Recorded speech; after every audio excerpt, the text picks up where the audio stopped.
idea for this painting was sunflowers, and I've been wanting to paint like this for so long, you guys, like seriously, and I'm really glad that I did.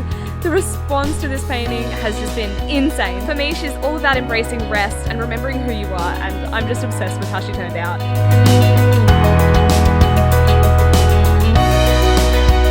Deep dilute me, pretty baby, suck the rot right out of my bloodstream.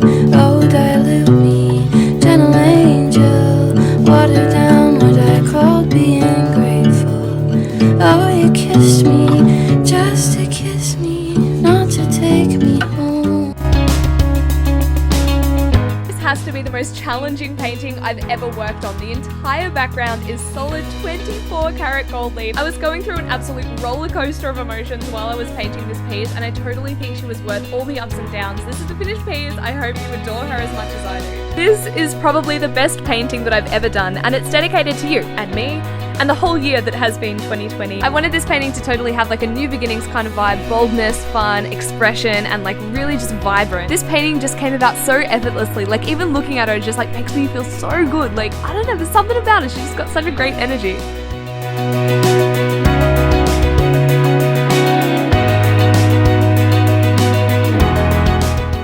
So I got a commission for another woman in this series, and my client wanted something that was really warm, with a downward gaze, and looking like they were taking a moment of pause to themselves. Like, I just love the energy of this piece. She feels determined but at peace at the same time. Like, oh, I just love it.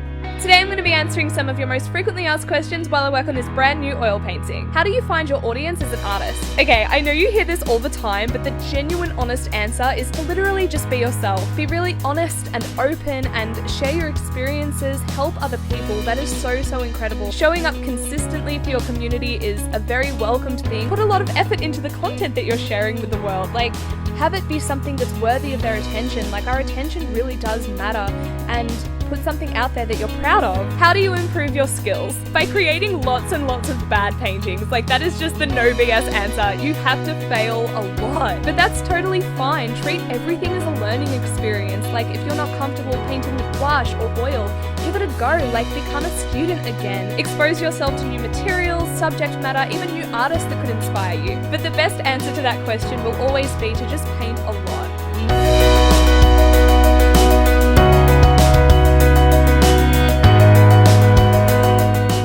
So I've been painting almost every day since I was a kid, and my main inspiration is literally just being alive. Like, I kind of see my art as a love letter to life. The feeling of the sun on your back and watching a sunset and just being overwhelmed by its beauty. Like, there's so many things to be inspired by, and sometimes we need something to remind us of that, and that's why I paint. I don't want to be a girl boss. I don't want to hustle. I simply want to live my life slowly and lay down in a bed of moss with my lover and enjoy the rest of my existence. Reading books, creating art, and loving myself and the people in my life.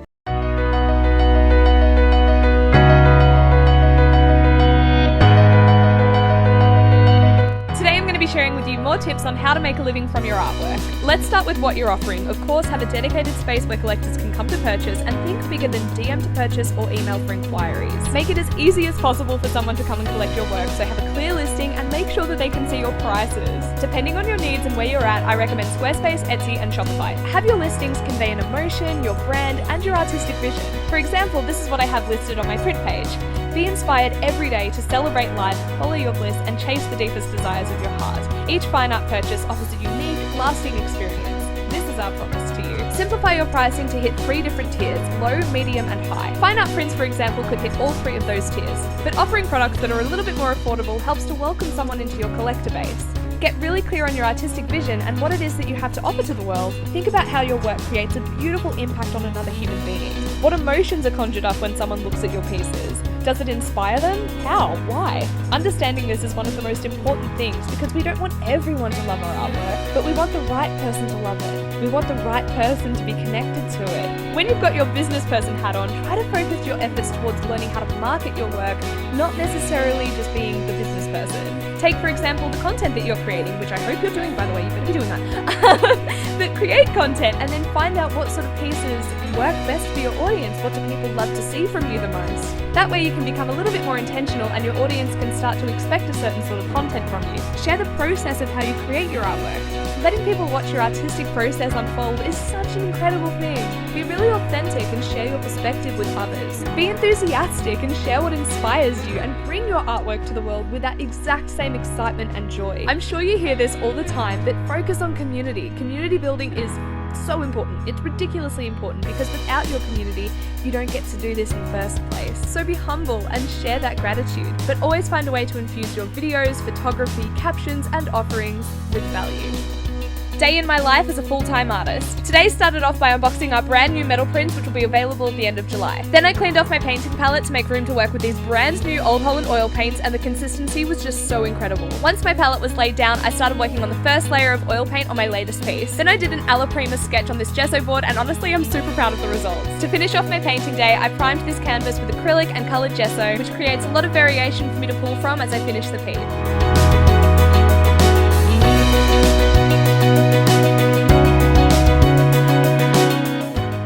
I get a lot of questions about how I add 24 karat gold leaf to my paintings and prints, and the process is actually really simple. You'll need to get something called gold size, which is the glue, and then you just apply that wherever you want the gold leaf to be. It'll become super sticky once it's dry, and that's when you know you're ready to apply the gold. Sweep away the excess gold leaf with a fluffy brush, and then you're good to go. This is how I photograph my artwork for prints. Click the menu button on your camera and make sure that your image quality is set to RAW. I'm using the Canon R5, but for this technique, an entry-level camera will work just fine. For the highest quality file, photograph your artwork in sections outside on a sunny day. Then we stitch the files together using Microsoft Composite Editor. Then I use Lightroom to edit the photo. I highly recommend it. Make sure that everything aligns well. You want the vertical and horizontal lines to be even. Now you're ready to crop your artwork. I like to do it freehand first and then use the inbuilt ratios. Double check your edges and make sure that everything is cropped perfectly. Play around with adjusting it and try to make it look as close to the original as possible. Finally, do a couple of test prints to make sure that it's to your liking, but just like that, you have a fantastic print that's ready to be offered to your collectors. Day in the life of a full-time artist. As usual, the printer goes on first thing in the morning. Then I start working on new paintings and commissions while Andy packages all your print orders. After I finish the first layer of oil, I start responding to all of your emails and business inquiries. Then Andy took all of the orders to the post office, and guys, they were so heavy. To finish off the day, I took this new piece outside to add my signature stripe to the spray paint.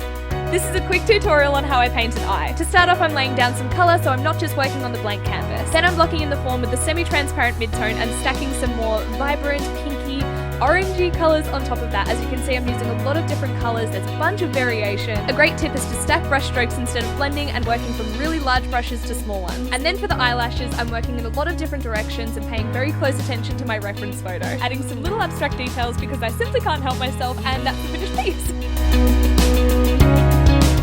This is how I finish my acrylic paintings with oil paint. The first layer is glazing, which is adding transparent colour over what you've already done. I'm using mostly thinner with a little bit of Galkit at this stage, but as the days go on and your glazes become a little bit thicker, you want to add more medium to your mixture. In oil painting, this is known as the fat over lean rule. The final step for me is to add opaque so that you can keep glazing as soon as your paint is dry. Adding oils is a beautiful way to enhance the richness and vibrancy of the colours in your painting. So I got a commission, yay, and my client said that they just wanted something that was like greens and blacks and like with the new Honeycomb series that I'm working on at the moment, and this is what I came up with. I hope that you guys absolutely adore it because I'm not gonna lie, this is probably one of my favourites.